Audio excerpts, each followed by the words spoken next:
क्या आप उन लोगों में से हैं जो बिना कुछ सोचे समझे कभी भी और कहीं पैसे इन्वेस्ट कर देते हैं, या फिर उन लोगों में से जिन्हें ये पता ही नहीं होता कि पैसे कहाँ इन्वेस्ट करने हैं और अपने कुछ फ्रेंड्स और रिलेटिव के इन्फ्लुएंस में आके कहीं भी पैसे इन्वेस्ट कर देते हैं? अगर आप इन दो कैटेगरीज में आते हैं तो आज का वीडियो आप ही के लिए, क्योंकि आज की वीडियो में आपको 5 ऐसी टिप्स बताने वाला हूं जो हर इन्वेस्टर को पता होनी चाहिए, चाहे वो 1 रुपए इन्वेस्ट कर रहा हो या 1 करोड़। तो इन 5 टिप्स को जानने के लिए इस वीडियो को पूरा एंड तक देखिएगा, और अगर आप चैनल पर नए हैं तो जल्दी से चैनल को सब्सक्राइब कीजिए और साथ में बेल आइकन भी प्रेस कर दीजिए। चलिए शुरू करते हैं आज का वीडियो।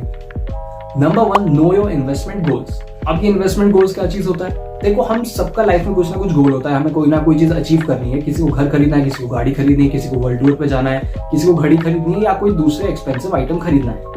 तो उसी गोल को अचीव करने के लिए ज्यादातर लोग पैसे इन्वेस्ट करते हैं ताकि इन फ्यूचर उनके पास इतना पैसा इकट्ठा हो जाए जिससे वो अपने ड्रीम को अचीव कर सके।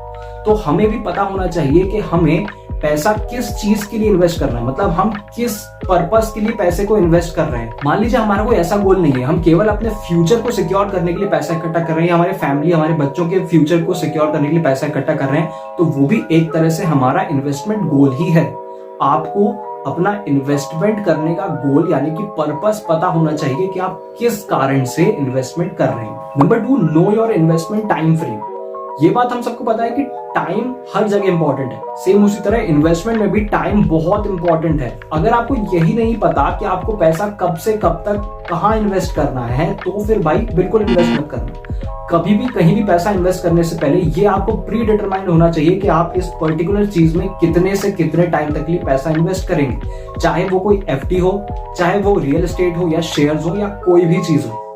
आपके पास पहले से एक टाइम लिमिट सेट होनी चाहिए कि भाई मैं इस टाइम से लेके इस टाइम तक इस पर्टिकुलर चीज में पैसा इन्वेस्ट करने वाला हूँ। फॉर एग्जांपल, मान लीजिए मैंने एक प्रॉपर्टी खरीद ली, मैं एक प्रॉपर्टी होल्ड कर रहा हूँ, तो मैं उस प्रॉपर्टी को कितने लंबे टाइम तक के लिए होल्ड करने वाला हूँ, मैं उसका टाइम पीरियड पहले ही सेट कर दूंगा। अब उसका टाइम पीरियड में कैसे सेट करूंगा? या तो भाई मुझे पता है कि 5 साल बाद इसकी ऑटोमेटिकली इस प्रॉपर्टी की प्राइस बढ़ जाएगी, तो मैंने 5 साल के लिए उसको अपने पास होल्ड करके रखा है कि 5 साल के लिए प्रॉपर्टी मेरी है।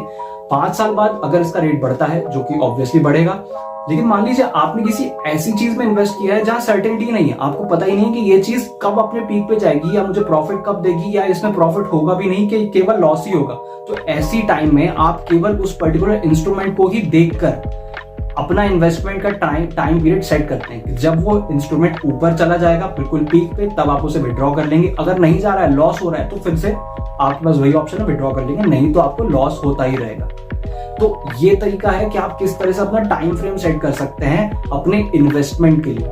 नंबर 3 है know your risk tolerance. Investment करने के पहले आपको पता होना चाहिए कि आपकी रिस्क बियरिंग कैपेसिटी कितनी है, यानी कि आप कितना रिस्क बियर कर सकते हो, आप कितना रिस्क उठा सकते हो। अगर आप लिमिटेड अर्निंग करने वाले व्यक्ति हो और आप एक फिक्स्ड अमाउंट कहीं इन्वेस्ट करते हो, तो भी आप बहुत सोच समझ के करते हो कि भाई अगर लॉस हो गया इस चीज में तो क्या मैं इतना लॉस झेल पाऊंगा। आप भाई अर्निंग आप बहुत ज्यादा भी कमाते हो, तब भी आप कहीं इन्वेस्ट करने के पहले 100 बार सोचते हो कि भाई अगर इस चीज में लॉस होता है तो क्या मैं उस लॉस को बियर कर पाऊंगा।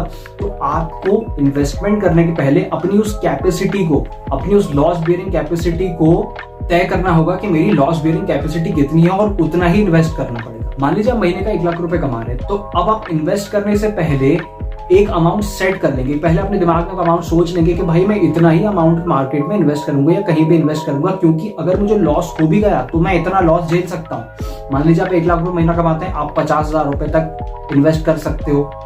ऐसा आप मान लो कि भाई मैं 50,000 तक इन्वेस्ट कर सकता हूँ, क्योंकि 50,000 तक की तो मैं रिस्क झेल लूंगा, कोई दिक्कत नहीं है, पीछे बहुत पैसा पड़ा है।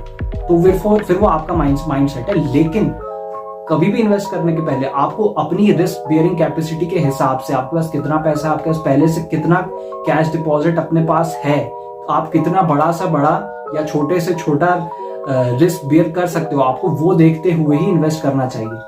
नंबर 4 है know your asset allocation. Asset allocation मतलब आपको पता होना चाहिए आपको कितना पैसा कहाँ इन्वेस्ट करना है या कितना पैसा कहाँ इन्वेस्ट करना है।